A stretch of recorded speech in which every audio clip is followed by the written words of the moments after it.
we champion policies going forward, as we champion new reforms, let's engage, let's move forward as partners and ensure that we all benefit. There's unemployment and poverty that is visible in our country in all areas, be it in the urban setting, even the rural areas. There's so much unemployment, and you as businesses, you as traders, you can assist in definitely addressing so much of those ills. I'm definitely looking forward to the discussions, the topics. Definitely, I have my team also connecting to the session, so we'll definitely be taking a lot of information out of this session. And Warren and team, thank you so much for inviting the City of Johannesburg. We definitely value this partnership. And all the best to all the businesses and all the speakers that will be speaking. And let's enjoy, and let's enjoy these discussions. This is us moving forward as an economy. This is us moving forward as businesses, entrepreneurs. Let's definitely grow our businesses. Let's grow this resilient economy of ours. And I officially open the discussions. This virtual talk shop, let's make it something special. Over to you, Warren. Thank you. Marcus, thank you so much for being with us and for making me look terrible in my t-shirt as you sit there in your wonderful tie. Also, for those that don't know, Marcus is sitting on the side of the road in his car. It looks like he's in a nice office with a backdrop there. And also, you've just been through a hectic election, and I'm sure you're still dealing with all of that, what's going on behind the scenes. So, your time is really appreciated. And I'd like to just echo what you've said. There's a lot of organizations that we deal with in this organic sector, whether it's City of Joburg, whether it's Sokoza, whether it's Source, and all the other entities that we deal with. So collaboration is the only way forward. So thank you again for your time. Looking forward to working with you going forward. Thank you. Sure. First up, how are we on time? We are spot on, so we're doing well. I just want to reiterate while Andrea gets herself ready there. Chat facility, guys, with this event is key. It's why we choose this particular platform, is that facilitation of the chat between delegates. It's the one thing that we're missing from live events, being able to walk up to someone with a cup of coffee and have a discussion. In this virtual environment, we haven't really been able to do that, and we chose this platform specifically to do that. So that chat facility, please make use of it. Please connect with your other delegates. Q&As again during the sessions. Use the question and answer section within the platform. We'll be monitoring that so we can ask and deal with any questions that come up at the end of every talk.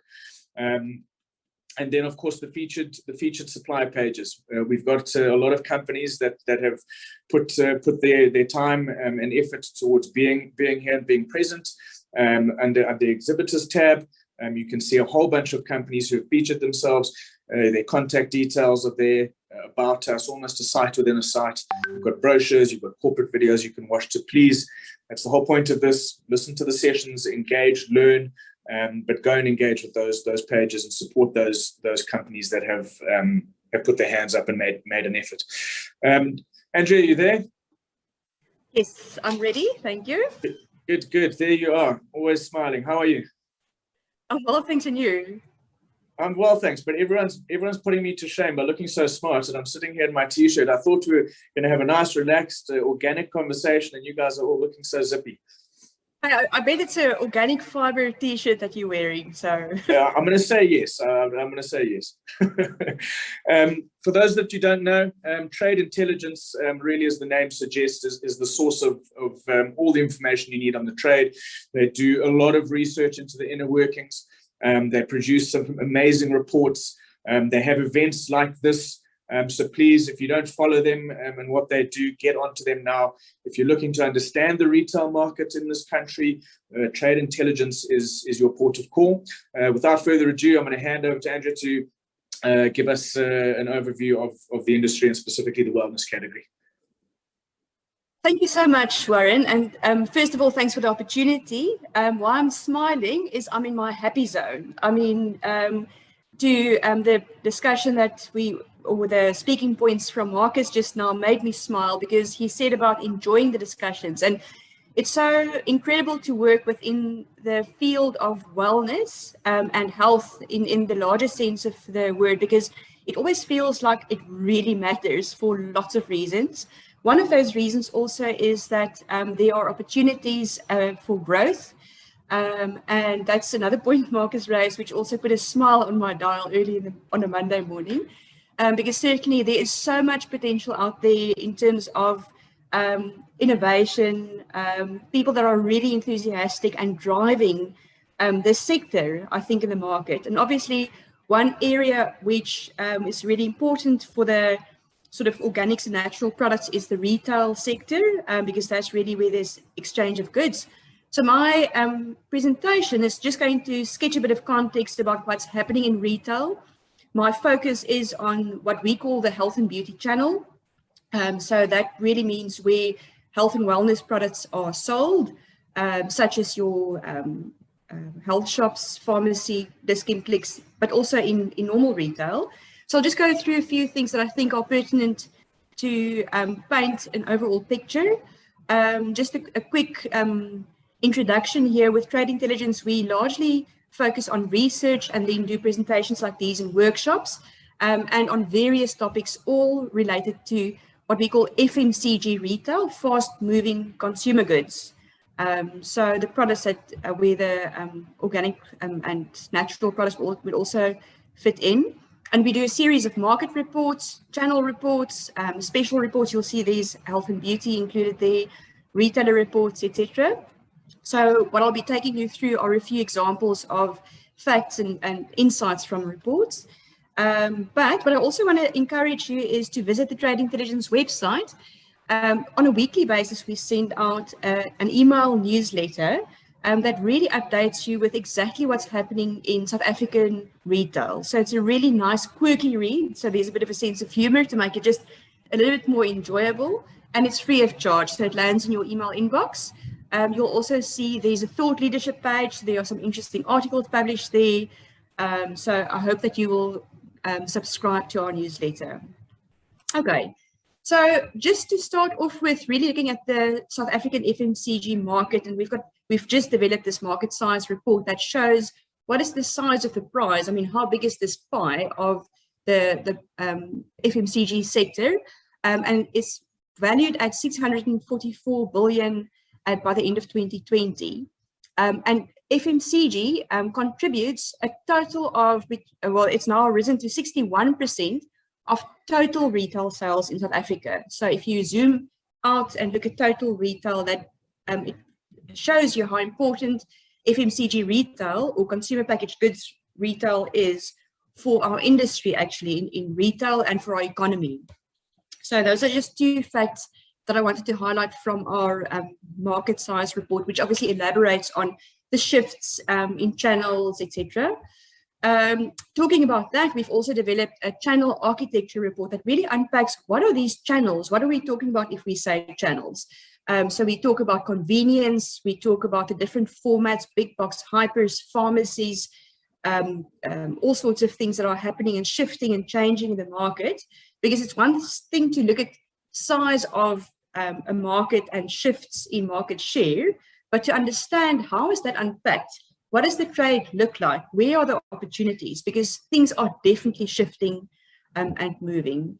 One interesting thing here, obviously omnichannel shopping has been accelerated by the pandemic, but also something that's receiving lots of attention by retailers is forecourts, because people are shopping for more reasons than just picking up the newspaper, well, not anymore, hey, but picking up milk and bread and an energy drink at a forecourt, but also looking at health and wellness offerings that are expanding in that area.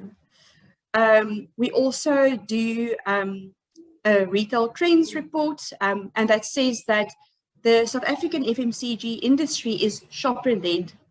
Why we say that is the observations we make in looking at what are the shifts and changes and innovation in the trade is everything that retailers are doing and everything that manufacturers are doing are in response to shopper needs. And it's really important to understand exactly what those shopper needs are. There are some we've got a basic breakdown of what those shopper needs are. Living healthy is one of them, but there are various others like convenience or value as a necessity. So it's important to understand the consumer's mindset or the shopper's mindset. And there's another trend that really stands out for me, which came to life, I think, necessitated by the pandemic.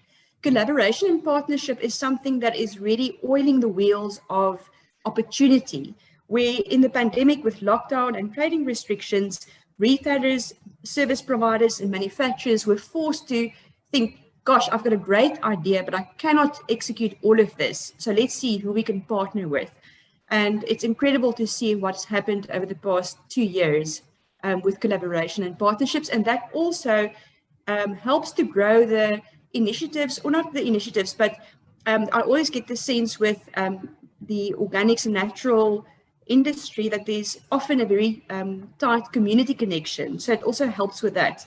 The whole working with people, whether that's your consumer or your business partners. We also have the health and beauty report. So, I mean, that's basically, it started because well-being was listed as the #1 global consumer trend for the next decade. So that is like part of the reason why I keep smiling when I am able to talk about wellness.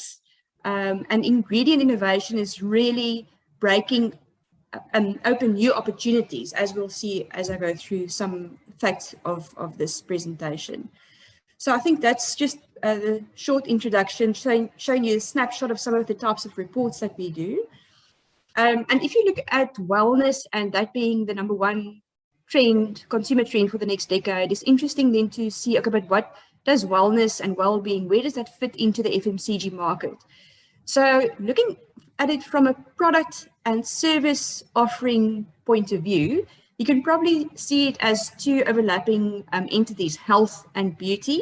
And it's interesting that I bring beauty in here because there's definitely a lot happening in terms of natural and organics in the beauty industry, and also from a holistic and a well-being point of view.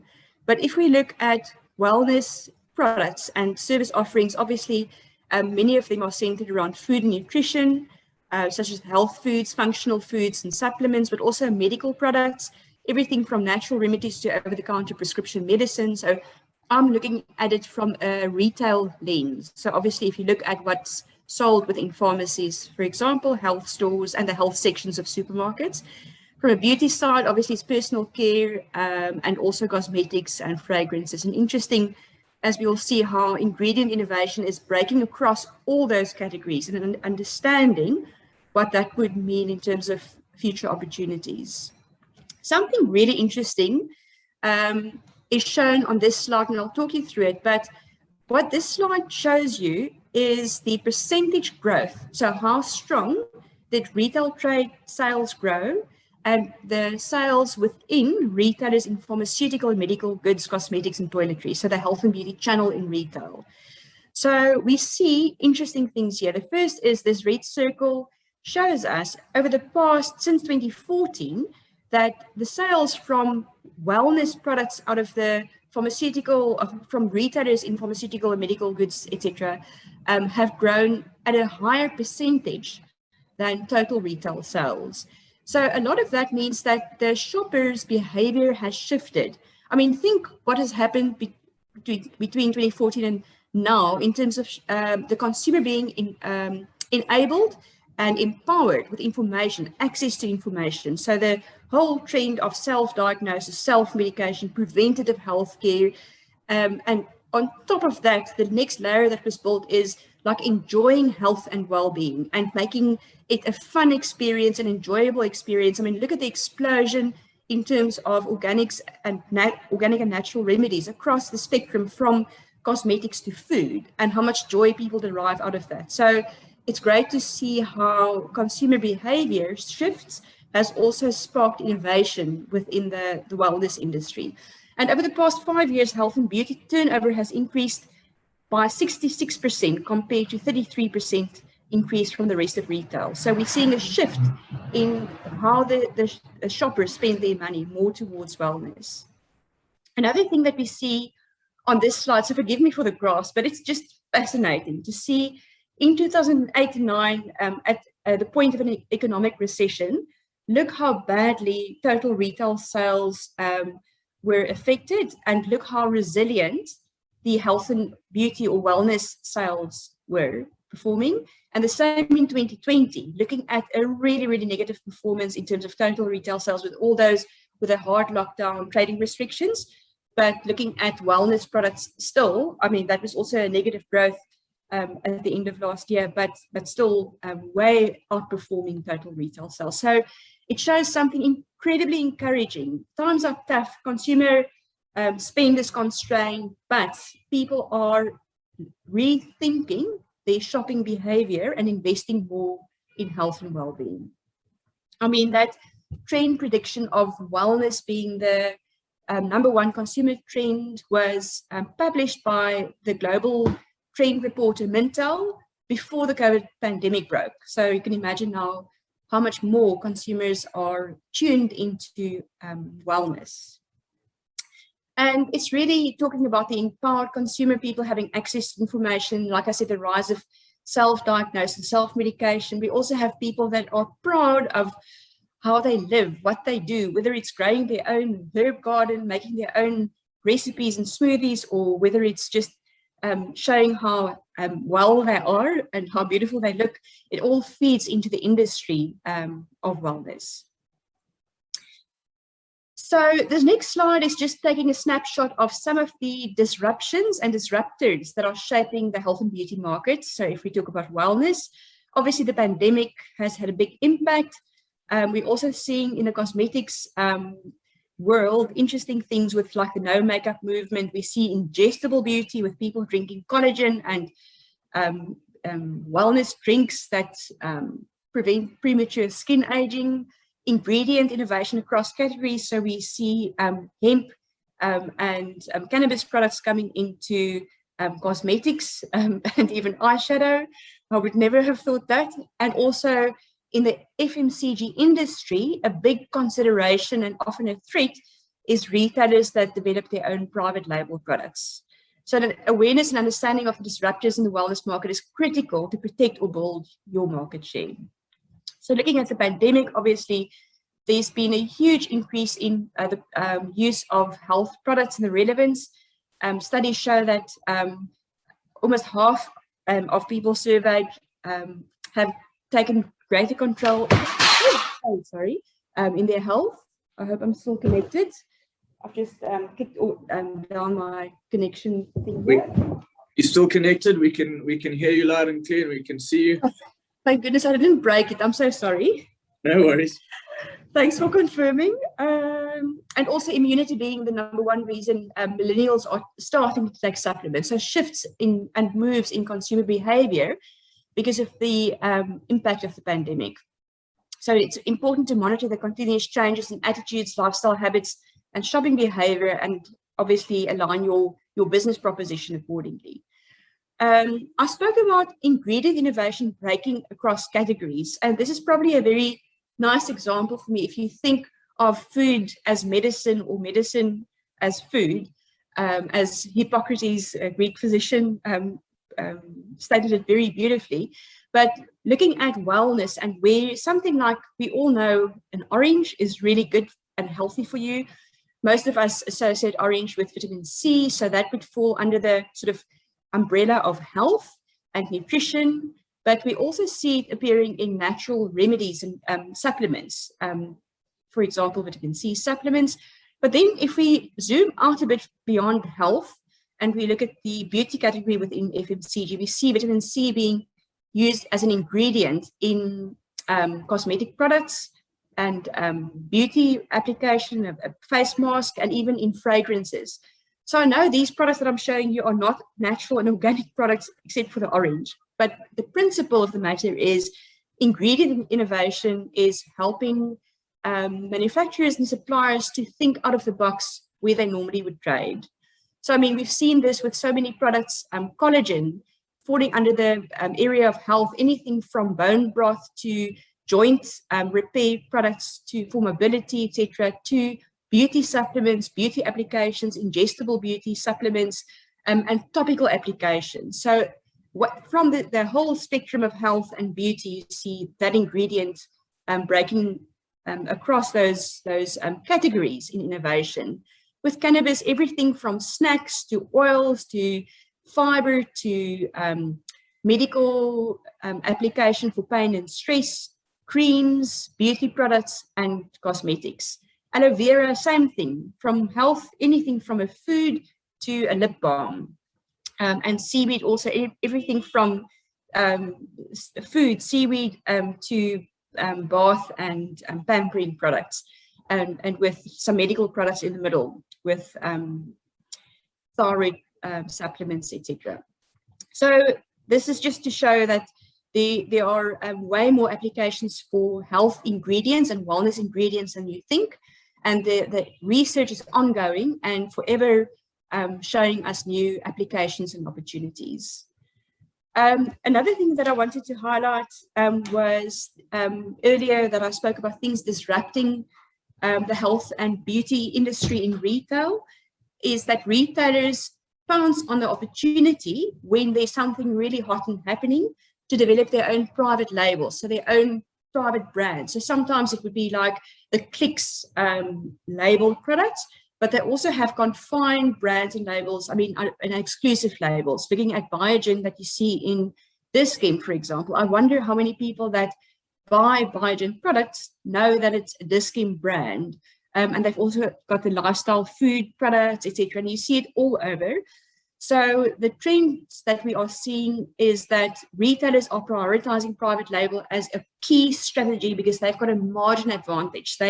It's way more profitable for them if they see these are the market trends, these are the top selling products. They pick out those hero products and pack sizes that took a manufacturer probably years to identify, okay, what will the market like? They put it in their own branding and they sell it. So that really forces manufacturers and suppliers to think carefully if that is the strategic thing that they are driving, and they will continue doing that. How do I position my product and where do I sell it? And how do I think of innovation? Always trying to keep one step ahead of what the retailers are doing. So it's very scary, but it's a reality that you have to face to be able to see how do you strategize around that if your product is sort of affected by retail, private label. Okay, so now I'm just going to take a jog through some of these shopper needs that I spoke about. Like I said, if you are in the field of producing products or services in the retail industry, it's interesting to see everything that's shifting and moving and succeeding in retail is in response to shopper needs. What we've got here is almost like, the Maslow hierarchy of needs. As a sort of a base of a pyramid, we start with the most important one at the bottom, value as a necessity. It's safe to say that previously value may have been something relevant for lower income households, but now value has become a necessity for every South African because times are tough and everybody's disposable income is under pressure. So very important to understand what the shifts are. So consumers are really comparing price, and they've got so many opportunities these days. Looking at these retailer leaflets that are available online through social media, you can look at where the specials are, and lots of people have adopted the shopping habit of stocking up on products that are on promotion. So something that really, if you're going to have something that offers value to the consumer, whether it's a value add or whether it's a discount, you need to say it because that catches the consumer's attention. And that could be dressed up in many ways. So adding value would even be that your product has more health benefits because it doesn't have additives in it, to give a very simple example. And in the retail business, we see that people are stocking up, like I said, on products that are on promotion, and they look out for something that says, we understand that your disposable income is under pressure, and here's how we're going to help you. We also see the second shopper need is the demand for convenience. And we see that time is a luxury, so people are embracing opportunities for e-commerce, also wanting to shop closer to home. And we see a rise in the sales of things like personal care, vitamins and supplements, and skincare and makeup, and obviously various other products that fall under the wellness category that they're purchasing online. We see experience as a draw card also from a retail perspective, and we see interesting innovation with subscription boxes, a very clever way of getting shopper loyalty to offer them a selection of goods that obviously fulfills their needs and wants, and everything from meal kit solutions to wellness and health and cosmetic products. Like I said, on our sort of model of, in addition to the subscriptions, experiences a draw card, also at home experiences like the home spa and home cook initiatives that we see. The next shopper need that we speak about here is living healthy. So in a survey of 7,500 consumers in 6 countries, 79% of respondents said they believe that wellness is important, and 42% considered it a top priority. So really looking at how the pandemic has elevated living healthy from a trend to a necessity, as I mentioned earlier. We did a survey last year in the informal industry, sort of in the township industry, and asking the sort of informal shopper what they bought. And something that came out was 68% of survey respondents purchased more fresh produce during 2020 than 2019. And we also asked them which new products is now in your basket. I mean, which new products are you purchasing? And it was really interesting for us to see products like ginger, honey, lemons, hand sanitizer, masks, and vitamins, obviously in response to the pandemic, but thinking of the township shopper and looking at pressure on disposable income, many of these products are quite expensive, to see how health and wellness is being prioritized by all South Africans. And then the last one that we've got listed here in terms of shopper needs is conscious living. And that has become a non-negotiable for innovation. If you don't show awareness of sustainable sourcing, production, and packaging, you are going to struggle to get, especially the youth generation, to engage with your products. But I'm preaching to the converted. So great to see how the retailers are also embracing this and encouraging that. I must say, walking through pharmacies, sometimes I think to myself, I wonder how long this product will be able to sit on the shelf and make these claims of organic and free if you turn around the product and you look at the ingredients. So I think the consumers are becoming more savvy and calling out manufacturers that are trying to pretend to be organic and natural that aren't really. And obviously the social media is giving a voice to the consumer to encourage, how can I say, good values in the wellness industry. Okay, so this slide is just looking at some key things about the increased focus on health. If you look at, this is a photograph taken in a flagship store, Food Lovers Market, and how health and wellness is being portrayed, and even the element of happiness being brought into the conversation. So mental health and well-being is infiltrating in interesting conversations, everything from healthcare. It's difficult to read an article on healthcare and health without mental well-being being considered in there. We also see the retailers expanding their footprint of pharmacies, and we also see the wellness and organic and natural categories expanding in there. Another huge trend is the pharmacies like Clicks and Dis-Chem expanding their service offerings in terms of clinic offerings in store, but also online. So that is a big driver that we see. That is definitely impacting the offerings that we get within the retail stores. And what the retailers are doing is they're positioning themselves as your healthcare partner. In other words, you come there for your checkups. I mean, it's amazing if you have a look at the list of healthcare services that you can get from a Clicks or a Dis-Chem clinic. It's really incredible. So you ask yourself the question, okay, so, but when do I actually then need to go to the doctor? So it shifts the consumer's mindset in why would they go to the pharmacy for serious things, obviously going to the medical doctor, but lots of primary health care issues being addressed, and even beyond primary health care.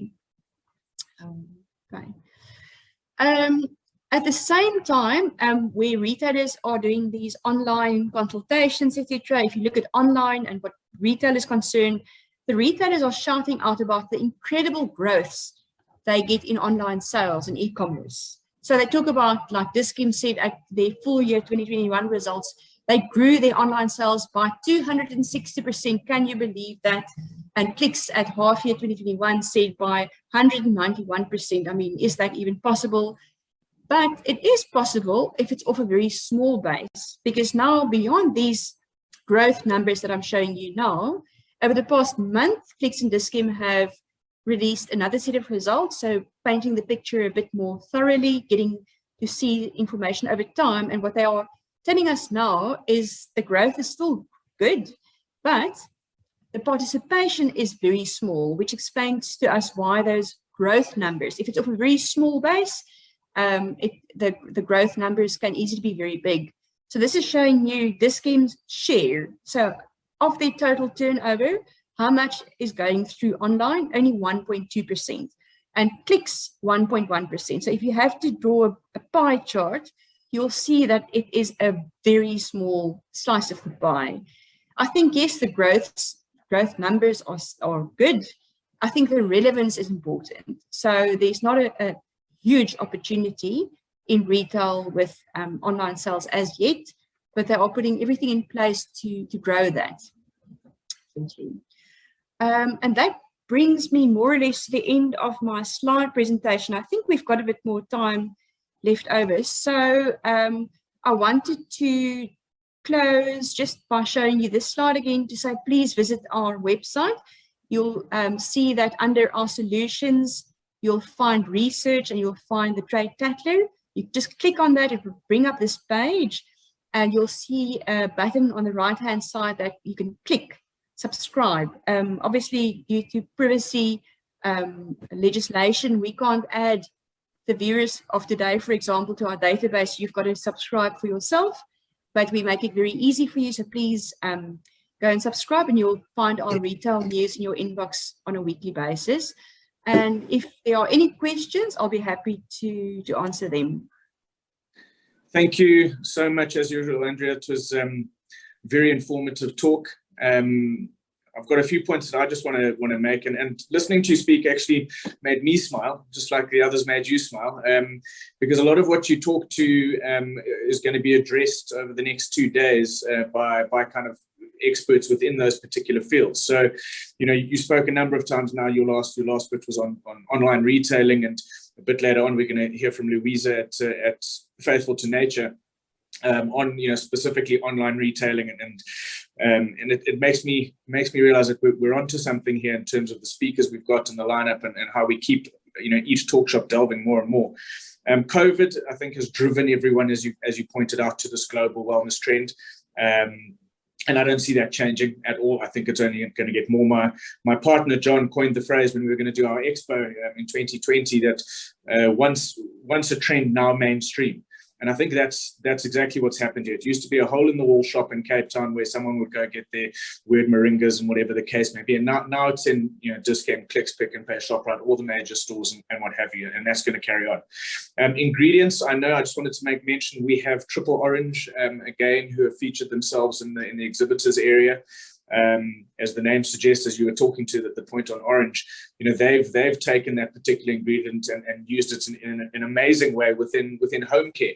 And to go see, if you didn't listen last time, go see what they're about. Have a look at their page, because they're doing some really funky stuff with orange, as your slide kind of spoke to.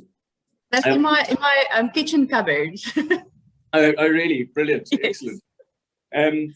Then obviously on the point of retail and how to work with retail, because I'm, you know, talking to the suppliers in the audience, you you want to get in retail. Don't be scared of retail. You want to get in there, and they can be your partners. But yes, they do private label brands, and you need to understand how to navigate this. I think it's a very valid point. And I'd like, Louisa is going to speak just now. She's an online retailer, but still a retailer. And I know they've just launched a private label, Faithful to Nature product that I saw an email on the other day. And then tomorrow we've got Matthew from Fresh Earth also. So we've got some retailers who can maybe touch on that point if they're listening in now. Otherwise, I'll message you later. Township market, another fascinating point. And again, we've got tomorrow we've got Gigi Alcock talking on the township marketing, the Cuzzy business. He's the author of Cuzzynomics. If you don't know who Gigi is, you need to sit in. That man knows his stuff, and he's an amazing presenter. And then you spoke about sustainable packaging, which comes very quickly onto our next speaker, John from Environment. So, just quickly summarizing all of those points, you've touched on everything, and we're going to unpack all of these points with later speakers. So I think a spot-on presentation, and I want to reiterate to everybody listening to engage with trade intelligence as a business. They do the hard yards so that you don't have to. Amazing talks, amazing reports, and really help you understand. If you're a small supplier, you're going to get into retail. You want to get that contract with Pick and Pay, with Spar, with Discount, whoever the case may be. Before you do, you need to understand these animals and how they work, and trade intelligence. They're the place to go and learn about that. So, Andrea, thank you so much as usual. I love opening with your talk. It really sets the scene. Brilliant as always, and really appreciate your time. Thank you so much. I would love to take the opportunity to say something about engagement. As you see, we love what we do. We're enthusiastic about it. So we always open to people approaching us. Maybe there's just a quick question that we can answer for you. Obviously, we also in the business of setting reports, so we can answer questions to a certain point, and then we'll refer you to a product. But don't hold back. Please feel free to engage with me. I'm sure you can make my contact details available to the delegates. I will do.